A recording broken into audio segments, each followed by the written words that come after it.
பெரியவர்களே, தாய்மார்களே மற்றும் நமது வேட்பாளருக்கு டாக்டர் முத்தையா அவர்களுக்கு ஆதரவு தெரிவிக்க வருகை தந்திருக்கின்ற நமது பரமக்குடி பகுதியிலே உள்ள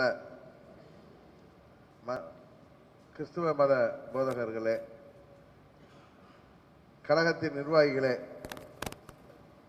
பரமக்குடி யாதவ மகாசபையின் ஒருங்கிணைப்பாளர் அன்பு சகோதரர் இளமொழி அவர்களே, கருப்பையா அவர்களே, இந்த நிகழ்ச்சியில் தனது உறவினர்கள் அனைவரும் பங்கு பெற வேண்டும். அதுவும் நான் இங்கே சுற்றுப்பயணம் வரும்போது அவர்களை எல்லாம் சந்திக்க வேண்டும் என்ற ஆர்வத்திலே இந்த நிகழ்ச்சியை ஏற்பாடு செய்திருக்கின்ற நமது தென்சென்னை தெற்கு மாவட்ட கழக செயலாளர் அன்பு சகோதரர் வேளச்சேரி சரவணன் அவர்களே,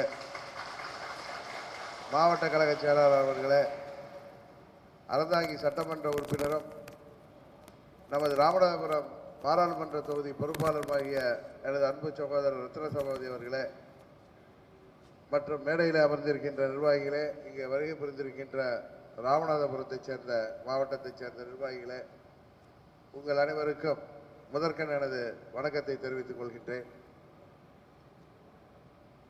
புரட்சித் தலைவர் டாக்டர் எம்ஜிஆர் அவர்களும் இதய தெய்வம் அம்மா அவர்களும் அவர்களது அரசியல் ஆசான் பேரறிஞர் அண்ணா அவர்கள் வழியிலே ஜாதி மதங்களுக்கெல்லாம் அப்பாற்பட்ட இயக்கமாகத்தான் அனைத்து இந்திய அண்ணா திராவிட முன்னேற்ற கழகத்தை நடத்தி வந்தார்கள் என்பது தமிழ்நாட்டு மக்களுக்கு நன்றாக தெரியும்.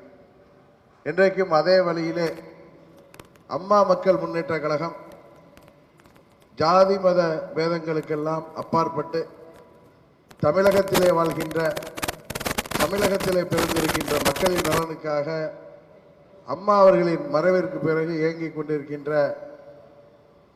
இந்த பேர் இயக்கம் எங்கள் கழகத்தின் நிர்வாகிகள் பட்டியலை பார்த்தாலே உங்களுக்கு தெரியும்.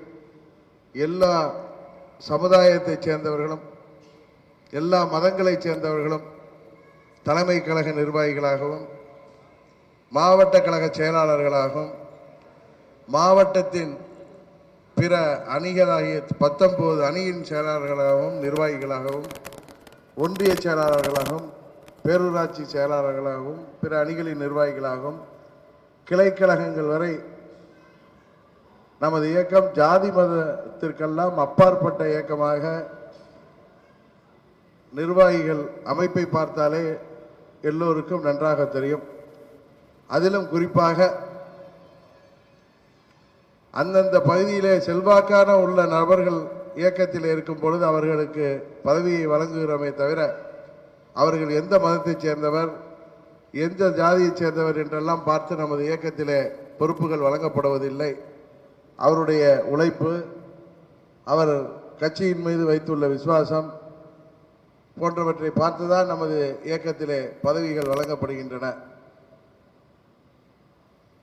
இன்றைக்கு எனக்கு முன்னாலே பேசியவர்கள் எல்லோரும், குறிப்பாக மாவட்ட செயலாளர் அன்பு சகோதரர் ஆனந்த் மற்றும் நமது சரவணன் போன்றவர்கள் எல்லாம் யாரோ ஒரு சிலர் செய்த துரோகங்களை பற்றியெல்லாம் இங்கே எடுத்துரைத்தார்கள். யாரோ சில நபர்கள் செய்த துரோகம், அதற்கும் அந்த சமுதாயத்திற்கும் எந்த ஒரு சம்மதமும் இல்லை. எல்லா சமுதாயத்திலும் நல்லவர்கள் இருக்கிறார்கள், எல்லா சமுதாயத்திலும் துரோகம் செய்பவர்கள் இருப்பார்கள். அதையெல்லாம் பொருட்படுத்தாமல் நாம் தமிழகத்திலே வாழ்கின்ற அனைவரும் ஒற்றுமையுடன் தமிழகம் வளம் பெற வேண்டும், தமிழகம் என்றென்றைக்கும் அமைதிப்பூர்வமாக திகழ வேண்டும். அதற்கு நாம் அனைவரும் ஜாதி மத பேதமற்ற ஒற்றுமையான ஒரு தன்மையை இங்கே கடைபிடித்தால்தான் இங்கே மதவாத சக்திகளும் மதத்தின் பெயரையும் ஜாதியின் பெயரையும் சொல்லி நம்மை தேர்தல் அரசியலுக்காக, ஆட்சி அதிகாரத்திற்காக பிரிக்க நினைப்பவர்களின் சூழ்ச்சிகளை முறியடிக்க வேண்டும். குறிப்பாக இன்றைக்கு தமிழகத்திலே நிலவுகின்ற அரசியல் சூழ்நிலை உங்களுக்கு தெரியும். இதய தெய்வம் அம்மா அவர்கள் மறைவிற்கு பிறகும் திமுக தலைவர் திரு கருணாநிதி அவர்கள் மறைவுக்கு பிறகும் இன்றைக்கு இருக்கின்ற அனைத்து இயக்கங்களுமே புதிய இயக்கங்கள் தான். தமிழ்நாட்டு மக்கள், குறிப்பாக பெரியோர்கள், தாய்மார்கள், இளைஞர்கள் இன்றைக்கு அம்மா மக்கள் முன்னேற்ற கழகம்தான் அம்மாவின் 90% தொண்டர்களுக்கு மேல் இங்கே இந்த இயக்கத்திலே நமது தியாக தலைவி சின்னம்மா அவர்களோடு இன்றைக்கு செயல்பட்டு கொண்டிருக்கிறார்கள். அம்மா மக்கள் முன்னேற்ற கழகம்தான் இன்றைக்கு துரோகிகளின் கையிலே சிக்கி இருக்கின்ற, சதிகாரர்களின் கையிலே சிக்கி இருக்கின்ற, சுயநலவாதிகளின் கையிலே சிக்கி இருக்கின்ற இந்த ஆட்சியையும் கட்சியையும் மீட்டெடுக்க முடியும் என்பதை எல்லோரும் தெரிந்து வைத்திருக்கின்ற காரணத்தினால்தான் நாம் எங்கு சென்றாலும் நமக்கு மக்கள் ஆதரவு அளிக்கிறார்கள்.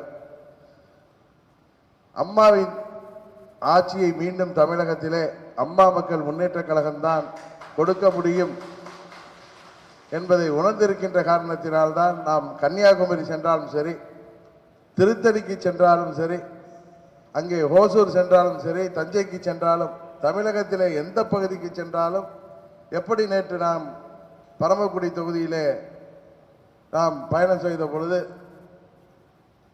ஜாதி மத வித்தியாசமின்றி இங்கே மக்கள் எல்லாம் நமக்கு இரவு 12 மணி வரை அந்த கொட்டுகின்ற பணியிலும் நின்று நமக்கு வரப்படுத்தார்களோ, இதே நிலைதான் தமிழகம் முழுவதும் இருக்கின்றது.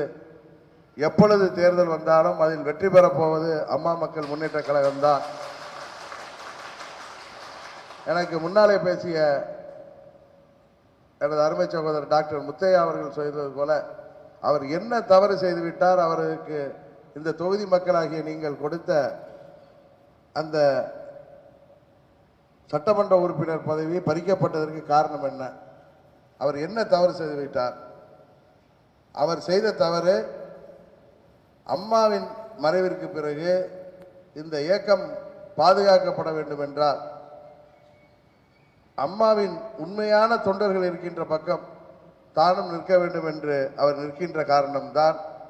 அதுபோல அம்மாவின் பெயரை சொல்லி இன்றைக்கு நடைபெறுவது அம்மாவின் ஆட்சி அல்ல என்பதை உணர்ந்து அவர் இன்றைக்கு நம்மோடு இருக்கிறார். அதனால் அவரது பதவி பறிக்கப்பட்டிருக்கிறது. அவர் இந்த தொகுதி மக்கள் கடந்த முறை வெற்றி பெற்றதை விட அதிக வாக்கு வித்தியாசத்திலே நிச்சயம் எப்பொழுது தேர்தல் வந்தாலும் வெற்றி பெற செய்வீர்கள். காரணம், அவர் நினைத்திருந்தால் இன்றைக்கு ஆளுங்கட்சியிலே சட்டமன்ற உறுப்பினராக அவர்களோடு சேர்ந்திருந்தால் பல கோடி ரூபாய் அவருக்கு வருமானம் கிடைத்திருக்கும். அவருக்கு பல கான்ட்ராக்ட் ஒர்க்குகள் கிடைத்திருக்கும். ஆற்று மணல் எடுக்க வாய்ப்புகள் கிடைத்திருக்கும். இந்த 2 ஆண்டுகளுக்குள் கிட்டத்தட்ட 100 கோடிக்கு மேல் அவர் சம்பாதித்திருக்கலாம். காரணம், இப்பொழுது சட்டமன்ற உறுப்பினர் பதவி என்பது பெரிய பணம் கொளிக்கும் பதவியாக இன்றைக்கு தமிழகத்தில் இருக்கிறது. காரணம், இன்றைய ஆட்சியில் இருப்பவர்கள் சுயநலவாதிகள். ஆட்சியை காப்பாற்றிக் கொள்ள வேண்டும் என்றால் தங்களுக்கு சட்டமன்ற உறுப்பினர்கள் எண்ணிக்கை தேவை. மக்களின் ஆதரவு இல்லை, தொண்டர்களின் ஆதரவு இல்லை என்றாலும் இருக்கும் வரை லாபம் என்று, எப்படியாவது பதவியிலே இருந்தால் போதும் என்று சட்டமன்ற உறுப்பினர்களை தக்க வைத்துக் கொள்வதற்காக அவர்களை மாத்திரம் கவனித்துக் கொண்டு தமிழ்நாட்டு மக்களின் நலனை எல்லாம் இவர்கள் இன்றைக்கு புறந்தள்ளிவிட்டார்கள். ஏழை எளிய மக்கள், விவசாயிகள், நெசவாளர்கள், தொழிலாளர்கள், அரசு ஊழியர்கள், ஆசிரியர்கள், இளைஞர்கள், மீனவர்கள் என்று சமுதாயத்தின் பல்வேறு தரப்பிலே உள்ள மக்களின் நலனை எல்லாம் புறந்தள்ளிவிட்டு, புதிய வேலை வாய்ப்புகளுக்கான திட்டங்களை எல்லாம் புறந்தள்ளிவிட்டு, விவசாயத்திற்கு அம்மா அவர்கள் கொடுத்த முக்கியத்துவத்தை எல்லாம் அவர்கள் புறந்தள்ளிவிட்டு, இன்றைக்கு யாரோ இடுகின்ற, அது மத்தியிலே இருப்பவர்கள் என்ற ஆணைகளை செய்கின்ற, கைகட்டி சேவகம் செய்கின்ற சேவகர்களாக செயல்பட்டு கொண்டிருக்கிறார்கள். சுயநலவாதிகளாக இருக்கின்றார்கள், சதிகாரர்களாக இருக்கிறார்கள். இந்த ஆட்சியாளர்கள் முடிவுக்கு கொண்டு வர வேண்டும், இந்த ஆட்சி முடிவுக்கு கொண்டு வரப்பட வேண்டும் என்பதற்காக இங்கே வந்திருக்கின்ற நீங்கள் அனைவரும் இந்த முறை குக்கர் சின்னத்திலே டாக்டர் முத்தையா அவர்களுக்கு வாய்ப்பளிக்க வேண்டும். அதுபோல ஏப்ரல் மே மாதத்திலே வர இருக்கின்ற பாராளுமன்ற தொகுதி தேர்தலிலும் எங்களது வேட்பாளரை நீங்கள் வெற்றி பெறச் செய்வதன் மூலம் மீண்டும் தமிழகத்திலே அம்மா அவர்கள் ஆட்சியை நாங்கள் கொண்டு வர முடியும் என்பதை இந்த நேரத்தில் உங்களிடம் கேட்டுக்கொண்டு, இன்னும் நிறைய பேர் வந்து கொண்டிருக்கிறார்கள். அவர்களுக்கெல்லாம் நமது அருமை சகோதரர் சரவணன் அவர்களுக்கெல்லாம் மதிய உணவை உறவினர்கள் வருகிறார்கள் என்று அவர் காலை 5:30 மணியிலிருந்து இங்கு வந்து இருந்து கொண்டு செய்து கொண்டிருக்கிறார். அவர்கள் வந்ததும் அனைவரும் மதிய உணவை அருந்திவிட்டு செல்ல வேண்டும் என்று உங்கள் அனைவரையும் வேண்டுகோள் விடுத்து விடைபெறுகின்றேன். நன்றி, வணக்கம்.